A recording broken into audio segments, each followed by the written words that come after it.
South Sydney Rabbitohs and St George Illawarra Dragons have come together to officially launch the 32nd annual Charity Shield match to be held at ANZ Stadium on Saturday, 7th of February 2015. The battle will mark the first time the Rabbitohs have returned to the ground where they claimed grand final victory, and the Dragons will be hoping to spoil their party, all in the name of charity. Our pre-season has been a lot different to the past. We've concentrated a lot of our pre-season on our skill level. To raise that, it's been a pretty tough 7 weeks for the guys. They're 480 minutes on their feet, and 400 minutes of that's with the football in their hands. So we're trying to cover a lot of things quickly. The pre-season seems to come and go for a coach very quick, and you know, in another month we're back in the playing rugby league. So the importance for us was to cover as much as we could in a short period of time, and we've achieved that. We've gave the boys a 7-week break and brought them back for a 3-week block, and then give them a week off, and then another 3-week block before Christmas. So that's coming to an end on the 23rd. Then we come back on the 5th of January, and we have another 3-week block, and then we're back into playing again. So you know, we've covered as much as we can in a short period, but we always as coaches we want a little bit more time. But the players are looking forward to playing again, not training. So and competing against opposition. It's pretty hard at training at times where you're competing against each other, and you've got to build that culture and that friendship as well. So, you know, to get out the Charity Shield, yeah, come early February is a really good test for our guys after a tough 3 months. So the important thing we need to do is keep growing in the next month, and so we're ready to take on a team like the Rabbitohs, who are premiers. We're well aware of, obviously, the bar being set every year goes to new heights, so we took a little bit of a different stance this year where we went across to Arizona. We were across there for about 18 days, I think it was, and the boys jumped into training. We had a lot of different experiences as a group together, whether or not we were going up and down the Grand Canyon or climbing large mountains. The boys put a lot of effort into a lot of the training that they did at altitude. So that was a little bit of a difference there for us, but now we're back into it. We're very similar to what Mary just spoke about. We break up on the 23rd and back on the 5th, and we're aware that the games come very quickly. Obviously, with the Charity Shield, it's a great game to be a part of as a pre-season trial. It's a fairly significant game for both teams, so we really enjoy playing in it. So it gives us something really to look forward to through the pre-season, and then obviously the Nines come around very quickly, and then we're into World Club Challenges. So there's a lot in front of us.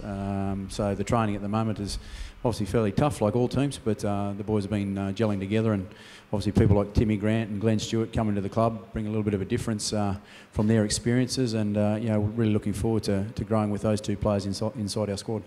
The boys at the moment have definitely dived into training. Yeah, we have obviously all our standards from when we had our last pre-season, so we're looking at those and seeing where we fit moving forward, and the boys, you know, there's quite a lot of excitement around the club actually at the moment. You know, obviously with what happened and, you know, the euphoria makes you want more of that. So, you know, for us, we understand that we've got to do the hard work to be able to achieve those sorts of things. So, you know, I don't believe complacency is a word in the environment, but as I said, it's up to us to make sure that we do all the little things that achieve the things that we have done to this point.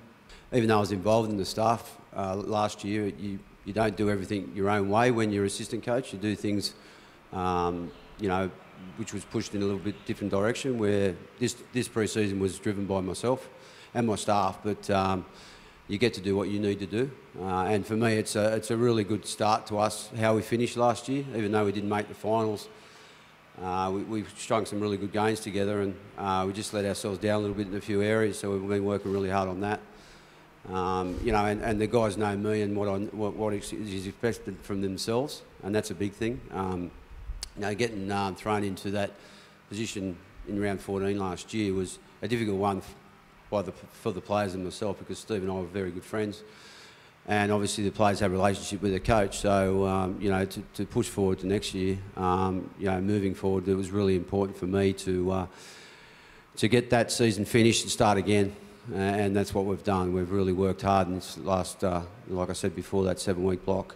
I'd like to think that Trent will stay at the club. I know Trent wants to stay at the club. It's just about you know, them two guys getting together and coming up with a deal that suits both. As far as I'm concerned, I'd love Trent to be there for his full career as a one-person team player. So you know, I'm really excited about the future in Trent. I don't think he's reached his full potential. You know, he's an Origin player, but he hasn't played for Australia yet. I think if he stays in the right environment and around where he's brought up, he can reach that potential. So I'd like to see Trent there forever. I've known Brett since he's been a young boy, and I've coached Brett, and I've been his strength and conditioner before, and mate, we live probably about 10 houses apart. So, you know, it's never good. I drove past the house the other day and I seen him in his Bulldogs gear, and it's never nice, but it's reality. It's rugby league, it's sport, it's professional sport. And I think we've all got to move on from it. You know, we didn't want Brett to leave, and he thought that his best future was with his brother and at a different club. In the end, that was his decision, it wasn't the club's decision, and we've just got to, you know, no one will replace Brett. But someone playing the jumper and someone will do the club proud, and that's important. So we just got to let that go. And, you know, I understand the fans. They've got to voice their opinion as well. But from our voice, we didn't want Brett to go, Brett wanted to go. Yeah, there was a fair bit of criticism directed at the forward pack, I thought, earlier in the season, and a lot of it was warranted, I thought. I think we lost 7 games in a row there, and yeah, the opposition forward packs were putting it over us, so that's fair enough. But I think the second half of the season, I thought we really turned that around. Although we didn't win a lot of those games, I thought the forward battles between the two packs, whether it would be playing Rabbitohs or other sides, I thought we really held our own. Gained a lot of confidence too within the forward pack, a young forward pack. By the end of the season, I think that'll definitely help us heading into this pre-season, heading into next year. Because like I said, we had a young pack. We had some new players in the pack who hadn't been in the club before, and I think the longer the season went on and the longer we stay together, I think the better we'll be.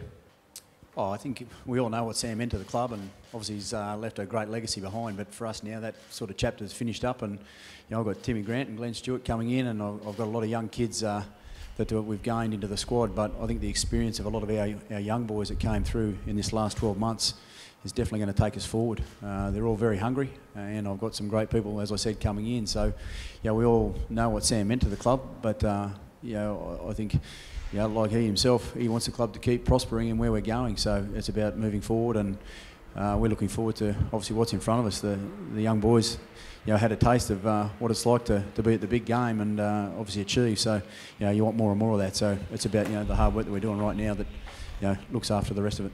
I don't think it's you know, a responsibility to fill in for Sam Burgess. I think, you know, the reason I'm at South is to do the best I can do and be the best player I can be. So, you know, as Madge said, Sam's left a great legacy for our club, and, you know, a fair blueprint there for you know, what it means to play for South Sydney. So, you know, we'll take that moving forward, that's for sure. But I think every individual's just, you know, training hard to be the best they can be for our club.